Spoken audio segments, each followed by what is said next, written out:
It's from the Upanishads. You may ask, how am I going to realize that Brahman is everywhere and that I am divine? The scriptures say that you just have to keep repeating the idea to yourself, the aham brahmamasmi, I am Brahman. Gradually the conviction grows on you and your attitude towards life changes. If you go on thinking all the time that you are pure, you are free, you are divine, your character changes. The whole secret of spiritual life is your attitude of mind, what you think about yourself. If you judge yourself by what other people say, you will be nowhere. Some people may raise you to the sky and others may rub you in the dirt, and should always hold to your own belief, to the conviction that you are divine. Sometimes you may err. Never mind. Don't look back. Your mistakes are not going to change your basic nature. A mistake may change your circumstances for some time, but it cannot change your real nature. The fact that you are divine can never be altered. Let this idea inspire every moment. Let it be your guiding principle. And when you are fully established in this kind of thinking, you cannot do anything wrong. This is the whole practice.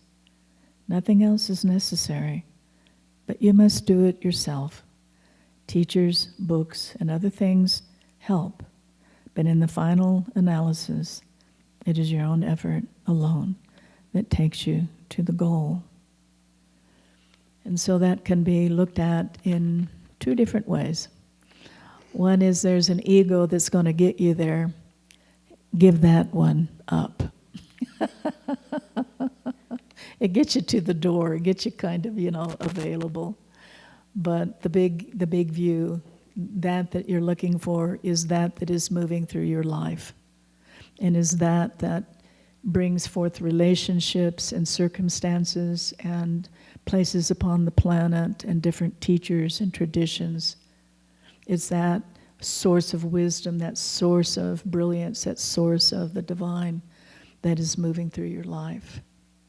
And then there's a certain point that the ego structure, if you want to call it that, because now it's been liberated, purified through whatever, meditation, certain practices. It's your dharma, your karma that draws you to those particular ways. But it all leads to the same place, which is a kind of transparency, a kind of clarity. And then the ego structure does it gets on board. The mind actually does get on board. But it's transparent, it's clear, it's available. There's a sense that it now can point out and to collaborate in what is unfolding in your life. But I thought this was beautiful. I've read the Upanishads, but you know how it is when you read them like 10 years ago, and then you read it freshly. It's all new. And I think, as someone who's been, my whole life devoted to this, and the last 40 years, and then, of course, the last 22 years since I met my teacher, Ajahn, and there's been no other focus. There's been nothing else but that. But what I see is a kind of, maybe it's the American way, I don't really know that it becomes so focused on the doing and the trying and the rearranging the life and, going across the world to receive this teaching and to do this. And of course, that's a part of the devotion. But what is missed profoundly, often, is what they're saying here. Know yourself as you are. Not in an ego sense, Because believe you me, if you take this before it's really true for yourself, you'll get knocked down. Does anyone know what I'm talking about? Da da da da da da. I'm here, I've got it, I'm this, I'm that, blah blah blah blah. Well, that does change, unless they cart you off, and sometimes that happens too.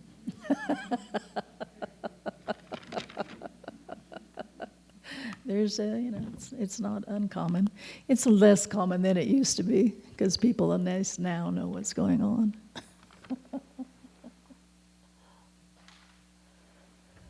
And here's another one that I thought was just beautifully and very simple. It's called beauty. When we trace the senses back to the mind's intrinsic radiance, this is who we are. These beautiful little personas that we've developed through time due to culture, ancestors, conditioning, karma. That's this beautiful mask, this nice little costume that we put on. And we put that little mask and costume on in such a minute period in the big view. Do you recognize the vastness? How little this little persona that thinks it's the center of the whole universe is? It's nothing. It's nothing compared to. So this intrinsic radiance, isn't that gorgeous? Every experience becomes the path. There is an on the cushion and off the cushion and in retreat and not retreat. I mean, there is a retreat experience, this is for sure. But it becomes seamless. Every experience becomes the path. Beautiful in the beginning, the middle, and the end, just as the Buddha said.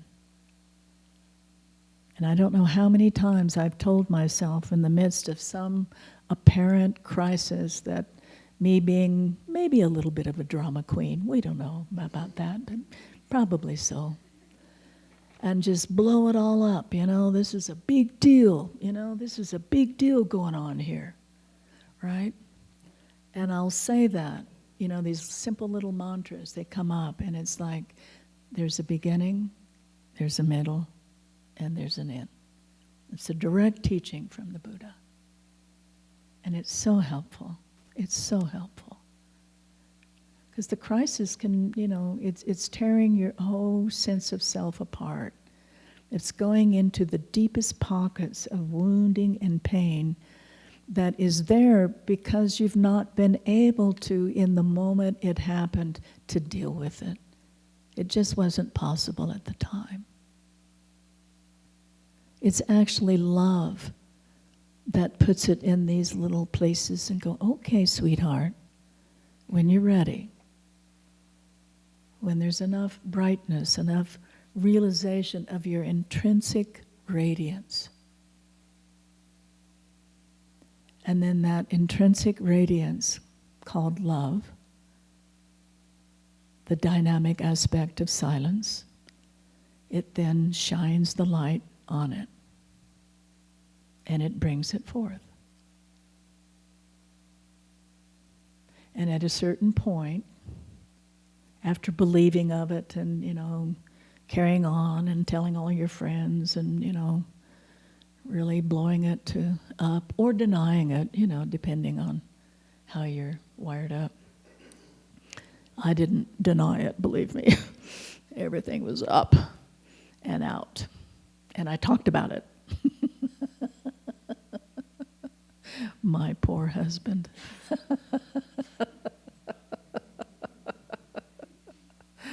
He got to hear it all. I always say, I know you're not particularly interested in this. This is not your experience, but I like to talk about it, please. And being the loving man that he is, he would sit and he would listen. He'd probably inside go, this woman is like cuckoo, I don't know where she's coming from, but oh well. I'm doing my best. I remember when I first heard about Trungpa Rinpoche, and I was sitting with a real close friend of mine, and her lover at the time was a kind of a, head student or whatever you want to call it in the inner circle. And so I remember we were sitting in the car together, and she started to tell me about him and her lover's, Michael's, his experience, and what all that was. And I was just lit on fire. I really had no background or sense of the Tibetan tradition. Kind of a bare kind of a sense of Buddhism.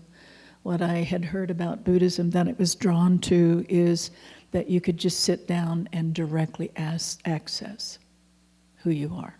I went, that's what I want. I'd tried the, Catholic Church, no offense on the Catholic Church.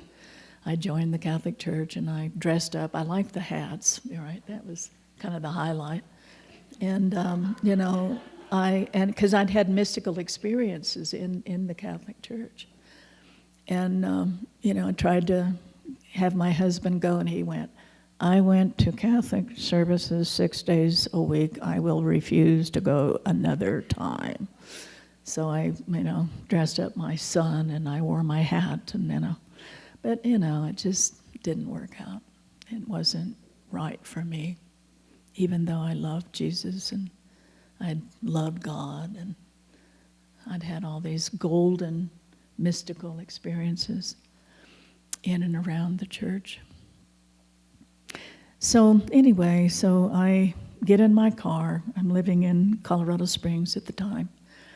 And I drive to Boulder. And this is probably, 72, 73. I don't know anything, right? I barely can get through Boulder to find, where I need to go. And he was having a one day. And I show up. I'm extraordinarily shy and self-conscious, so I'm not about to talk to anyone or make myself, known. But I was going to go there, right there. And I didn't really get hardly anything that he said. But I got the transmission. I got where he was and what he was given. But the one thing that I remembered, and it was said at the very beginning, and as far as I showed up for his teachings, he said it every time. And he said there's an intrinsic goodness. You have an intrinsic goodness. It's who you are. It's fundamental. And because my personality, was so self-conscious and, karmically overlaid with not enough and, all of that, the baggage of the past, it just was like a light that just kept flashing. There's an intrinsic goodness. An intrinsic goodness. And I'm sure it directly came from the Buddhist teachings. But of course, and maybe a couple of you can relate to this path, it took a lot of unfolding and a lot of liberation and a lot of seeing and a lot of untying and a lot of, I had so much help along the way. So much help. Just time after time after time after time.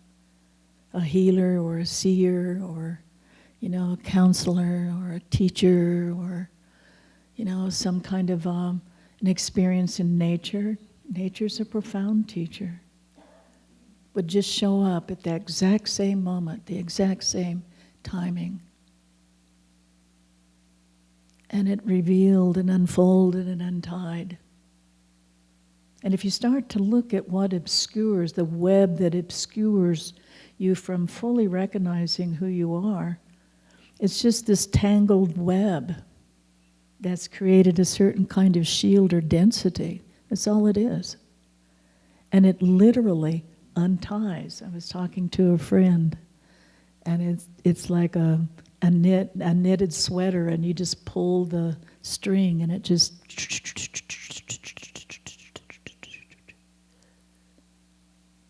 it unties. It's not real.